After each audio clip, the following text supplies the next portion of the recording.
had a member's wife. I'd see her at social events, and she'd come up to me and she'd say, "You saved our marriage. You saved our marriage," because her husband was kind of really stressed out, and was not very nice at home, I guess. And by joining the group and working with everybody in there, he got his stuff together and kind of slowed back on how much he was working, and they started doing some fun things, and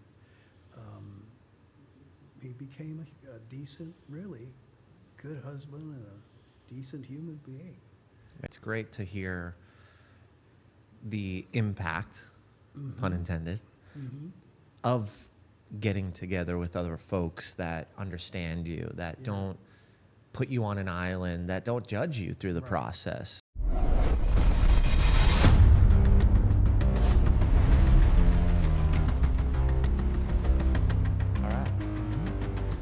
Welcome to the Impact Effect Podcast. I'm your host, Jim Morris, and I have another amazing guest. We're going to get into it today. Bob Carothers is in the house, Denver chair of Vistage, and this gentleman has a plethora of knowledge, worked with thousands of business owners, entrepreneurs. If you've been there, you've done it. He's probably heard about something similar and helped people get through it. So please help me welcome Bob Carothers to the Impact Effect Podcast. I'm glad to be here. This is going to be fun. Yeah, man. I'm excited. I'm excited. I appreciate you traveling from Denver here and looking forward to an amazing conversation. Yeah, I thought this would be a great opportunity, so that's why I'm here. Let's go, man. Let's go. All right.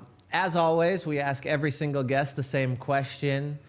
Bob, what's the most impactful moment in your life that changed everything for the future? The most impactful moment, it's easy for me. I started a company that I thought couldn't fail. And my ego was so big I wouldn't listen to any other people that didn't think it was a great idea. So I ended up losing about $750,000 on it. Ended up having to sell my house. I didn't take it into bankruptcy. I paid everybody off. But it changed the direction of my life, because when that was over, I needed a job, and I found myself at what was tech then, but what is Vistage now.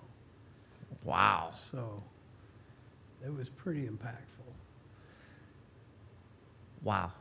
Going through that must have been tough. Bring us back to that moment. Bring us back to the details. What was going on in your mind? I mean, you said you had to sell your house. Bring us back to that exact moment. Well, that was one of many. The most impactful moment of that was standing in my office. Everybody else was gone. The moving trucks were there, and no moving truck. And he was picking up the leftover furniture in the office that we couldn't sell and taking it to my garage. And it just blew me away. And leaving that night and turning off the lights and walking away from that phase of my life, it really affected me. And it ended up making me become a Vistage chair, which has been incredible, just an incredible journey, and where I could impact a lot of lives. I've had a 30-year run, and it's great to have worked with the people I've worked with, and I've probably got another 5 years in me, so we'll see where it goes. Let's go, man. The furniture going out, hitting that light switch. What was the drive home like? Well, luckily, I live pretty close to my office. So it was about 5 minutes. But it was not just the drive. It was a week, 2 weeks after, where I was grieving and felt like a failure and was wearing my bathrobe around the house all day. I was cooking breakfast for my wife as she went off to work, and I felt really guilty about that. And Was she supportive through that process? my wife, she's been a saint because she's been very supportive, and she's the one that came up with the idea to sell our house and take the equity and pay off a lot of the debts. Wow. Which Wow. really helped. And That's a great partner, man. To be Yeah. there in that moment, knowing what you're going through, knowing the stress, the emotional tie to the business, Mhm. to That's help you right. kind of move through it. That's right. That's right. Did she continue working as you were kind of just trying to Yeah, find your next thing? Like, so she was kind of holding it down at that point. Yeah, yeah. She had to work, and she had her own business, so she had to keep drumming up business. She's a decorative wall artist, so in houses and office space and things, she would paint things on the walls or design different textures or whatever to make them look beautiful. And she was really good. So she was in demand, and she could charge a pretty good amount of money, which kept us afloat. Would you say that was your rock or your person that helped you at the highest capacity kind of get through that situation? Was there Oh, anybody else you leaned on? No. It was just her and my kids, They didn't quite understand because they weren't old enough. But yes, if it hadn't been for her, I don't know what I'd be doing, And how long have you been married to her? 51 and a half years. Wow. Mm-hmm. Wow. Through Yeah, the best times and the hardest. Absolutely. And she's just always been there. She's my rock. We're still madly in love with each other, and so. Let's go, man. Let's go. I love hearing that. Going through that, seeking the next opportunity, the next career, the next job, and you finding Vistage and helping other business owners. Does this story come up a lot? Do you see a lot of people going through some type of discouragement or failure? Is that common? It is with chairs. A lot of them become chairs because they've had a wound like I had. And, but the majority are usually ex-business owners or other people that have had responsibility for companies that are trying to give back. They've sold their company, they've got plenty of money, they got tired of playing golf and fly fishing. So now they seek out Vistage, or Vistage finds them, and they become really good chairs. So I'm sure everybody says the same about you, man. I It hope sounds so. like you've worked with so many people.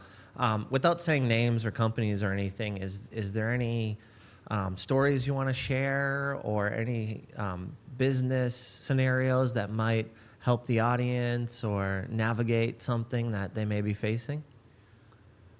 Sure. Yeah, there's so many.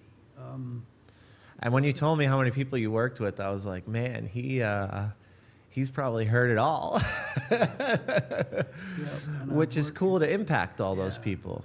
yeah, and that's what I like doing, is because the group. This is not just me. Vistage is a company that builds peer groups for top executives, and we also, the chairs, which is what I am, also coach those executives, the CEOs, and over time, you just see their companies grow faster. You see their employees happier.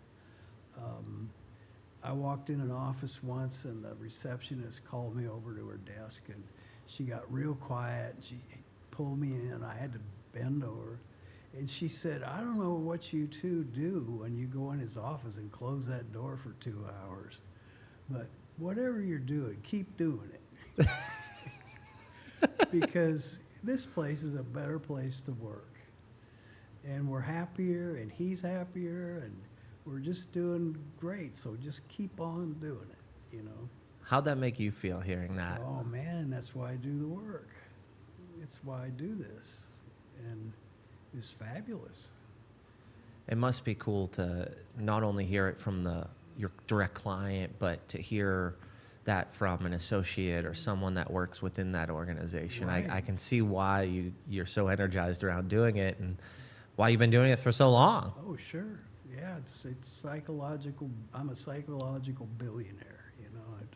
I A psychological billionaire. Let's right. go. Money-wise, I didn't do so good in that one, but the praise and the I've just watched it. It's not that people tell me, I just watch what happens. Does it get deep in those conversations? Like, have people cried? Have people been stressed out? Have people ran out the door running and cheering? Like, what's some of those conversations look like? You know, we work with the whole person, not just the business person. Oh, wow. Okay. You can't be an effective business person if you're hurting inside, or if things aren't working, or you got a son that you're worried about because he's on drugs. And, you know, so those coaching sessions can go anywhere. So when I walk in the door, I got to be prepared for whatever they drop on me. Yeah. The craziest one I had is I walked in an office one day, and he was sitting there along with his wife when I got into his office. And he said, we want you to help us figure out if we should get divorced or not. Now, that's the weirdest one I ever had. And I just asked a lot of questions, you know, and let them kind of figure it out for themselves. And they did get divorced, but they were both a lot happier. So. Wow. Yeah, because I mean, at that point, you know, they probably both knew the answer. They probably both had some kind of inclination to be pulled left or right, but they probably just needed the validation, the third party questions, and the curiosity around it for them to come to the conclusion, to realize it at a deeper level. Right. Absolutely. People always can find their own answer. If I give them an answer, they're not going to use it. They don't care. But when you can help them find their own answer, they're most likely to do something with it, you know.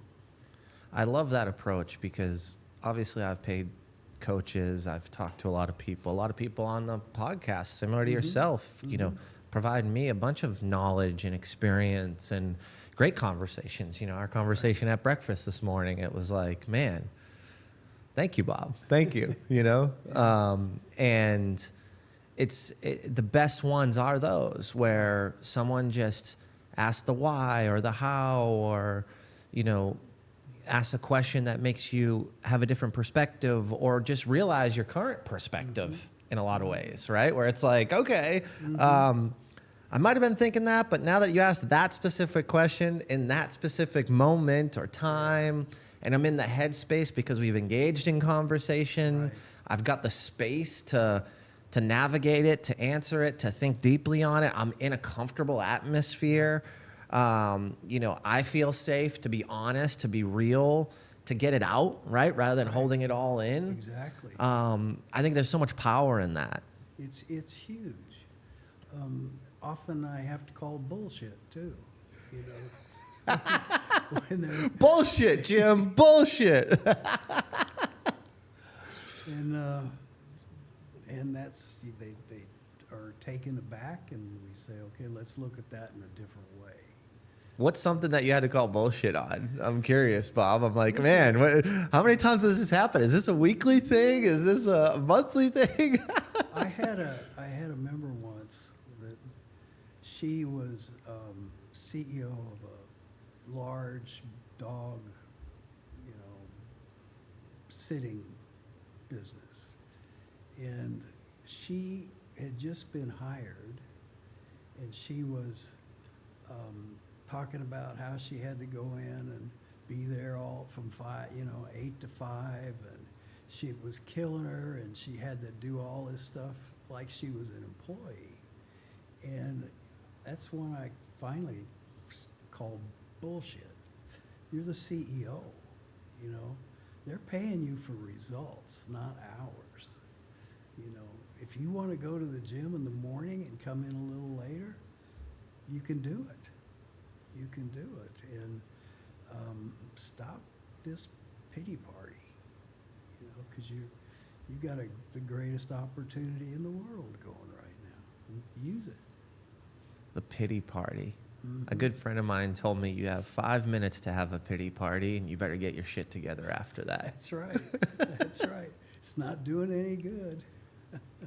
He's like, dude, and he was telling me this. He wasn't actually telling me about a scenario that I was in, but he was like, man, you know, take the 5 minutes, feel through it, say what you want to say, look in the mirror, you know, get frustrated, dive into those emotions. Mm-hmm. But man, you better put the damn timer on your phone and get back to work after, because That's right. that is, yes, you need to feel through the emotions. You need to get it out. But any longer than like 5 minutes, Jim, like if you ever feel like that, now you're starting to waste time. Yeah.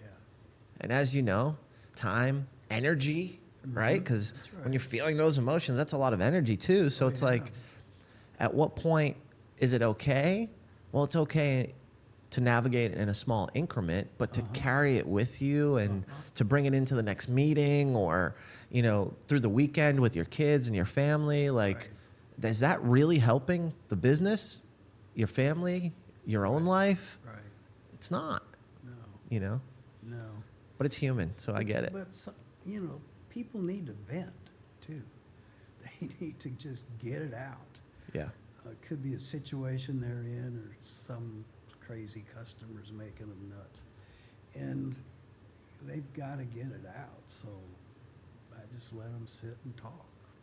Do you think the statement, or the, I don't know what you call it, common thing you might see on the internet or hear, is it lonely at the top? Do you think that's true? Yeah, that's why we exist. Really? Yeah, I believe that, because when I bring in a new member into the group, they often say, I didn't know other people felt the way I do, or had the same problems I have. And they're just blown away and so grateful, and they just are amazed. And lonely at the top. Look, if you're running a company and you've got all these employee stuff going on and customers, and you where can you go to talk? If you go to your board, your management team and talk, then they might take it a different way than you say it. They might start rumors, whatever, and it just can destroy a company. You go next door to your neighbor, and he's just a regular guy that's got a job and, you know, maybe an executive, but has no idea of what you're facing. So you get no satisfaction out of those conversations.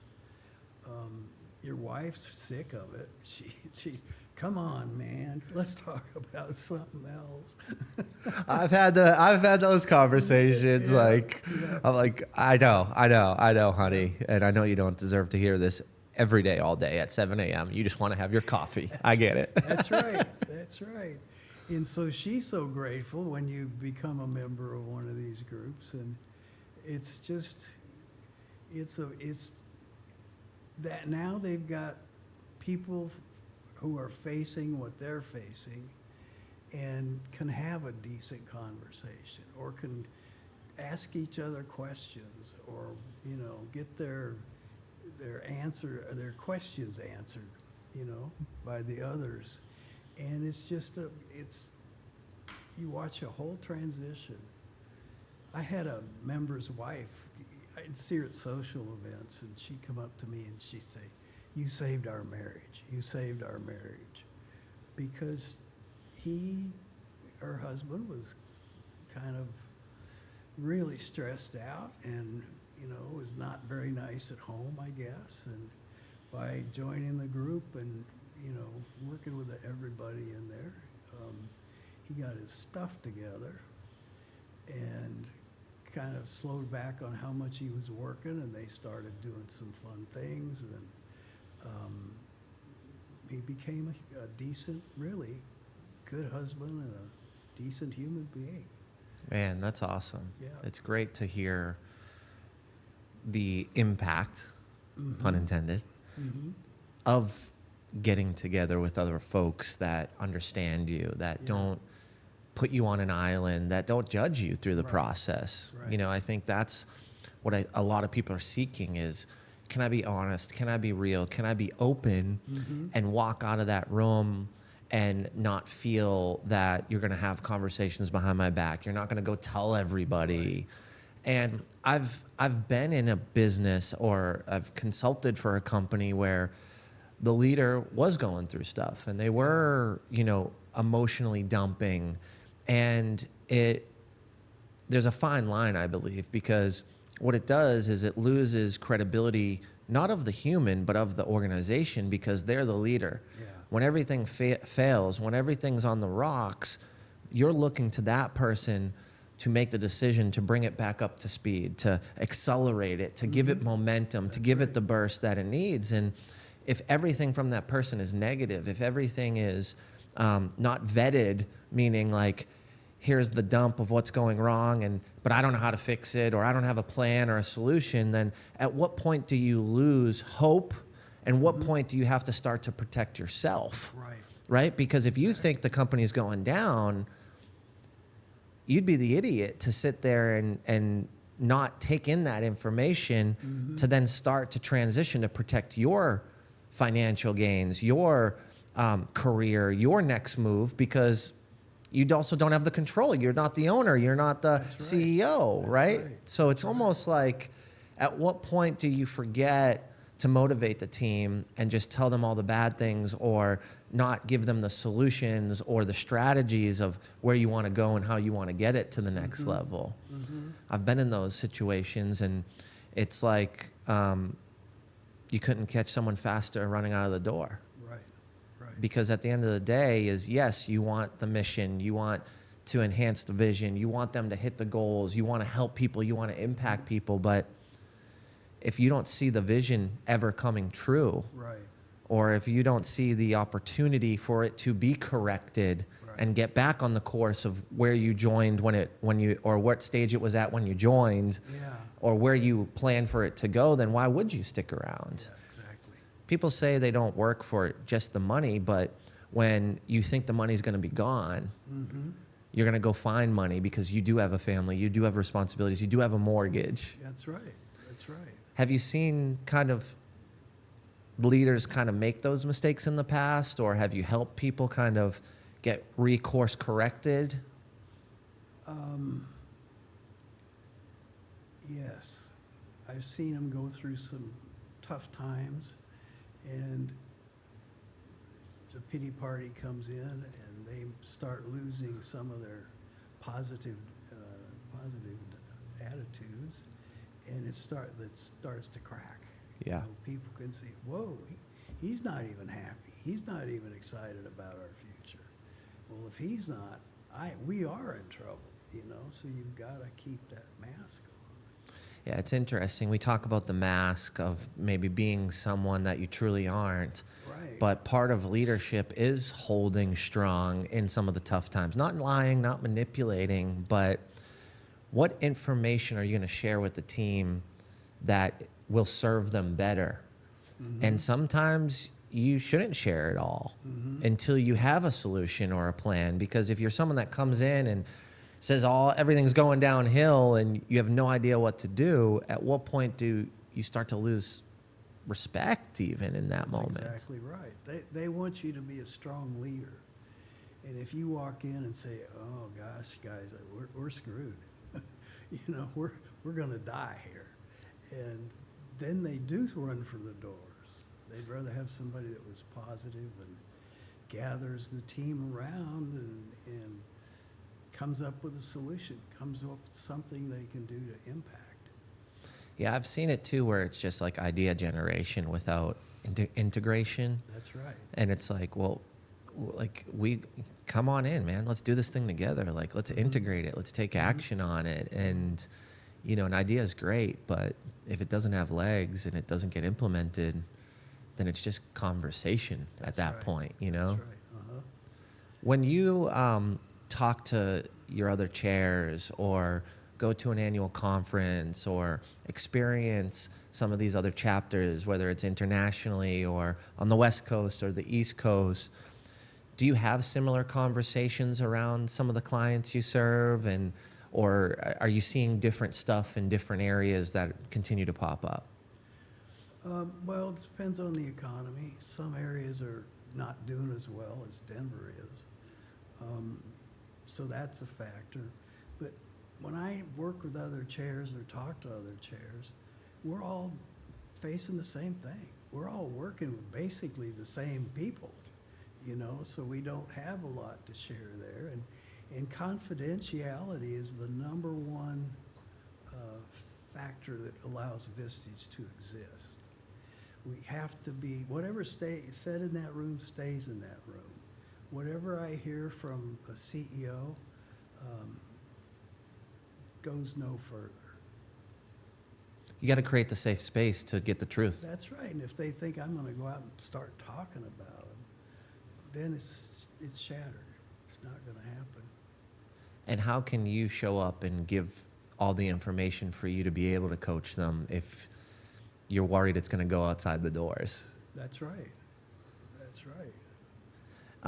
When it comes to, I want to circle back real quick because, you know, you said you were married for 51 years. Yeah. And you've heard people go through the marriage thing and should I get divorced? Should I not get divorced? Do you get personal? Do you share some of your personal stories around marriage and your experiences? Yeah. Definitely. If I'm not vulnerable, they're not going to be vulnerable.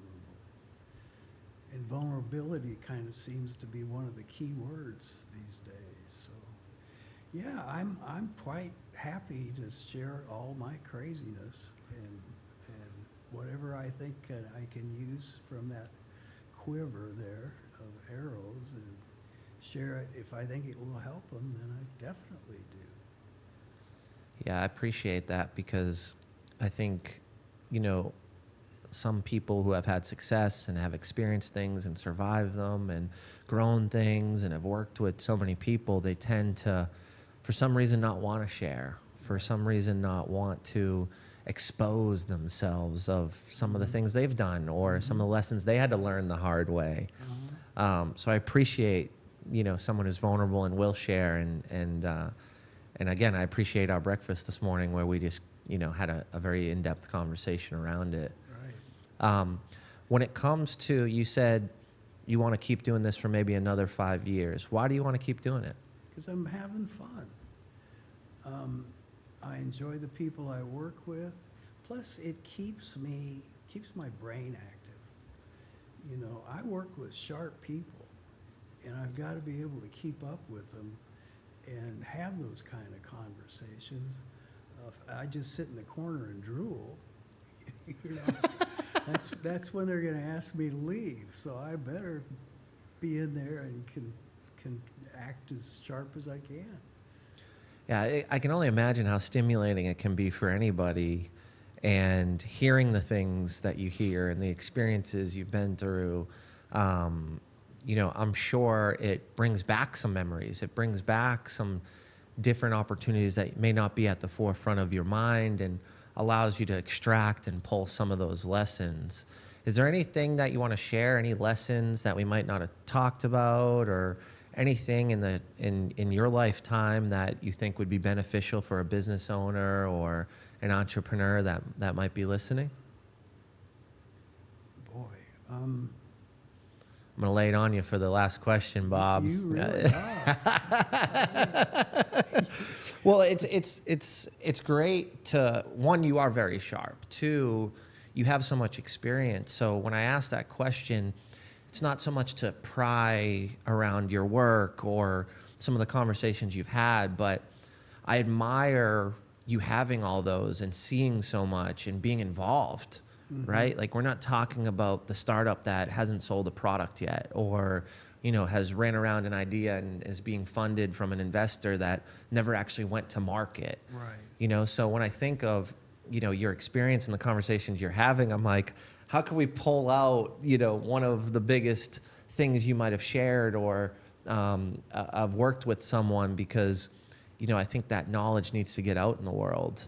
And, you know, we have a lot of people on the show that are doing very well, but haven't experienced as much as you might have, or had as many conversations with high performers. Right. So that's why I'm asking you. I know I dropped a bomb on you right there. You know, you gave me time to think about it, so thank you. Think bigger. You know, think bigger. Think bigger. Let's go. I love it, man. Tell me more. Tell me more. Right. You know, we'll watch a company grow to 20 million or 25 million and kind of stagnates because the leadership doesn't think they can run a 50 million or 100 million or 200 million dollar company. And so any company can grow if provided they have a service or a product that people want, as large as they want to in this country. This is quite a place, and you're allowed to succeed, you know. So think bigger is one of them. I had a guy once that did compounding prescriptions, you know, and he was saying, boy, we're doing 500 orders a day now. And he says, I hope we can get up to 800. And I said, what if it's 1,000? What if it's 5,000? And he kind of went, oh shit. But you know, he built a plant that would handle it. His state of the art is gorgeous, and he was shipping, you know, 1,000 or 1,500 or 2,000 a day, different prescriptions. And once he had that kind of thought block, or got out of his way, he just started thinking bigger. Yeah, what if we did that? What would it look like? How could I change things up to make it work? So that's one thing I've learned. I love the think bigger, because we think we want to 2x our company, but what if we started thinking of 10x, right? And there's a book on that. And, absolutely. And when I read it, it was like, man, I'm just trying to get to the next step or the next run on the ladder. And I really want to be at top. So if I'm going to get to the top and get to that last run on the ladder, why aren't I starting to think about the things that need to be done to get there? Right. And I will keep going up the ladder, but why not put my mind in a position where I start to think bigger, in partnerships and, you know, the right talent, you know, to get there, and what's it going to take from an investment, and do I, you know, am I not going to make as much money next year because I'm going to reinvest it? And you start to have these conversations and start to face the truths of being able to get there, and then starting to decide. That's right. Right? It's like those decisions aren't even a thought until you put your mind in the right place to go, what decisions do I need to make? Right. And maybe I don't want to make that one right now, Right. but at least I can now have a plan and a vision and a goal and a process or a plan to ultimately start to get there, and understand the timing on some of those things and what I need to get some of those things accomplished. That's right. In order to hit that trajectory. Yeah. Where you start thinking, okay, I want to get up to that level. It's not the ladder I want to climb, it's I want to get to that level. So why don't we just put in an elevator? You know? And you just think Order that differently. elevator, babe. Yep, that's to you, Caitlin. We're ordering the elevator. That's Let's right. go. That's right. Man, what a great conversation today, Bob. I really appreciate your wisdom and knowledge and expertise, and I love the think bigger component. It really does start with mindset, and it starts of thinking differently and uniquely and really repositioning where you see the trajectory of you going. Right. So thank you, and thank you for that reminder to make me think a little bit bigger. Is there anything you want to land the plane on or share before we depart? I do. There's probably a lot of people in your audience that are going, what is this Vistage thing? And can I do a little Yeah, commercial? tell us about it, man. Vistage is a worldwide organization. We're in just about every city in the United States, guys like me doing this work. And if you think you might benefit from this, you could send I know our website, vistage.com, has a way where you can put it in an inquiry. You could call me if you want, and I'll introduce you to somebody in your area. They would love to meet you. I know that for sure. And this can change your life. This can take you from doing an okay job to doing a great job. And I'm just speaking from experience. And so Vistage is worldwide. We're in 35 countries. We have about 45,000 participants in our system. It's incredible. It's just incredible. And so if you're running a company, or if we do all levels, I mean, we do the next down from the CEO, the direct reports to the CEO, then we do middle managers to help them become better leaders. And then we do emerging leaders, which is for your up and comers. They may not have a leadership position in the company, but in the emerging leaders, we teach them what leadership is. And we bring in our speakers that are experts in different areas, and they'll do a half-a-day workshop with them, and the rest of the day we look at how we can incorporate that in their jobs and what it does, and they love it. They just love it. So if you're looking to grow your team or grow your employees, this is a real advantage, because you'll have sharper leaders in your company than anybody else. And what does that look like? So seriously consider it. What we do is we build peer groups of up to, some people have them as large as 18 or 20.